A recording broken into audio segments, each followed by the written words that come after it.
it's never going to be normal, but somehow like I feel like the public perception is like we're kind of normalizing it, and that's outrageous to me.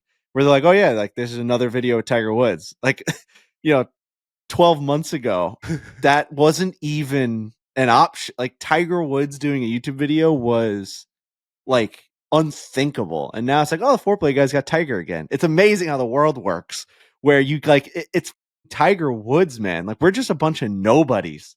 Well, that will never be normal. Yeah, and that's why I tweeted that. That was the feeling I had when I put that tweet out last night was, and I took it back even further in my own mind where it was like, this world, YouTube golf wasn't established however many years ago. Like this, the fact that it has sort of become, I don't want to say commonplace, but we've gotten Tiger Woods twice now, and people are a little bit like, oh yeah, wow, they got Tiger again. When I think you do have to take a step back and just look at the whole thing. And like, we were nobodies when we started this. And I know we wax poetic about this all the time, but I think the Tiger Woods videos are a good time to really talk about it because like, and I see a little bit of like, oh, well, they're TaylorMade athletes. So of course they get Tiger Woods. They give him to them. And it's like, take a step back from that and be like, they're TaylorMade athletes. They're sponsored. Like that's it's amazing how people flip that. Like they're like, at first when you get the TaylorMade sponsorship, they're like, oh, cool. Wow. They're getting into that world. And they're happy for you. And then a couple years down the line, they use it against you because you're getting Tiger Woods and Scotty Scheffler and Nelly Cord. And it's like, no, that I understand. But you got to understand that sponsorship is an accomplishment in itself. And I know we suck our own a good amount on this podcast, so we don't have to do a ton of it. But the reason I tweeted that was just like, we got to all look at this and just be like, wow, this world didn't exist 15 years ago. Certainly Tiger Woods wasn't doing YouTube videos even a couple years ago. Just all of these things have fallen into place. And yes, we've been lucky. Yes, we've worked our ass off. Yes, it's a mixture of both. But I just need people to really look at it. And we're obviously proud of ourselves, but it's like, I don't want it to become commonplace that Tiger Woods is in a YouTube video. That's going to happen. That's the way the world works. But when it happens, I still want to just like reflect on how crazy it is that he is in a YouTube video. That was all I wanted to say. I would say that I think not like in the opposite of sucking our own. I think that the couple of the mean tweets and comments that I saw yesterday were about as accurate as they've ever been. I saw one guy that like tagged all of us, and he was like, "It is unfathomable that these three complete losers get to spend such cool time with Tiger Woods." And I was like, "That's true." That's actually great. That's an excellent point that you just made there, sir. And I was very, very much thinking, like, I don't know that I've ever seen a lot of the negative comments be like kind of capture exactly how I feel about the whole thing. And I think that's completely spot on. And it reminds me a lot like with the TaylorMade thing. So of course they got Tiger Woods, when people will be like, well, they're only able to build the foreplay golf brand because like they're at Barstool. It's like, guess what? How many people can just get hired to be content creators at Barstool? Not that many. Kind of like hard thing to get under, in Dave's radar, and to have Dave be like, you know what? I'm going to take a shot and hire this person. Kind of like a difficult thing to get through. And we've all given our origin stories and how somehow Dave was able to select us, whether it's like he likes the room of weirdos and maybe we're weirdos in some degree, whatever that is. Like that worked out, got us at Barstool. And then whatever we've been able to do somehow worked out, got us at TaylorMade. And then whatever we did with TaylorMade, somehow they were like, you know what?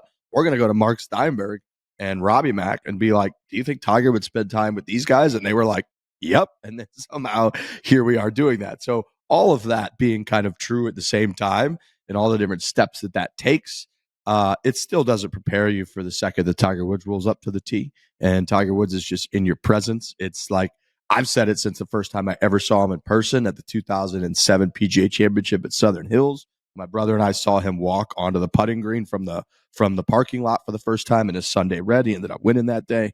Everybody, there was just a hush, a silence amongst thousands of people. It was like, holy, there's Tiger Woods. And when there's only like 8 people around and he rolls up to the tee and you're about to film a video with him, it's the exact same feeling that I got before, where it feels like everything kind of goes quiet for a second and you're sort of like, you're frozen in time, and then he just has complete control over the situation. And what he decides to say in that moment is going to dictate pretty much everything for the rest of your life. And that's kind of what happened. Yeah. And I guess for me, like the way I look at it and the way I wish everybody would look at it is like chances were that none of this was going to exist. Like chances were I was going to keep doing what I was doing. Riggs was going to keep doing what he was doing. Frankie was going to, take over the pizza part. Like, it was mostly probably not going to exist. And for whatever reason, it does exist. And it's free and it's on YouTube. And if you watch it and you love it, great. And if you don't watch it and you hate it, then that's weird, but okay. Like, it's a thing that exists. And if you want to interact with it, do it. If you don't, then don't. Yeah, and for me, the most shocking thing to my system is that I would be hyped up for this had I just still been at the restaurant. Like, Tiger Woods is the reason why we love golf. Whether it be consciously or subconsciously, we fell in love with this game. Obviously, there's other reasons. My dad used to take me to Eisenhower Park. We'd hop the fence. I fell in love with the smell of the golf carts, just like the morning dew, the fog coming up in the morning. We'd get the first tee time. My grandfather used to play, and it's just like there was something about the sport that really just I loved more than my other friends who played more contact sports. And all my baseball friends, like, they didn't get it. And I'm like, dude, I'm telling you, like, I know that we play baseball every single second of the day, but this golf stuff is fun as hell. But I think the reason why all the other athletes start to gravitate towards golf and why it's cool is because of this guy. And that's not breaking news. We all know that Tiger Woods changed the game forever. So anytime he's so reserved and so, like, hidden from the public, maybe now not so much, but he used to be. Yeah. And seeing him in different just areas of the world, like whatever that may, and interacting with different types of people is very interesting to me.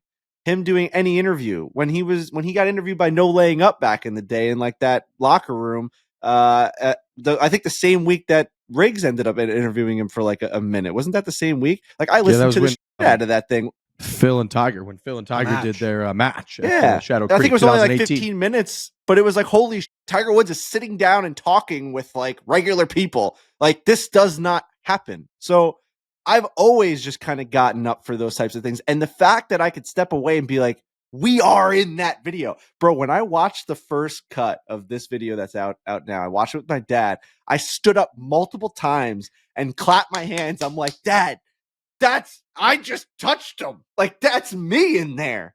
And I don't do that with anything that we do. I can't watch a single video that we put out. Like, it's just how the world works. You can't watch yourself do anything. No. And No. I was floored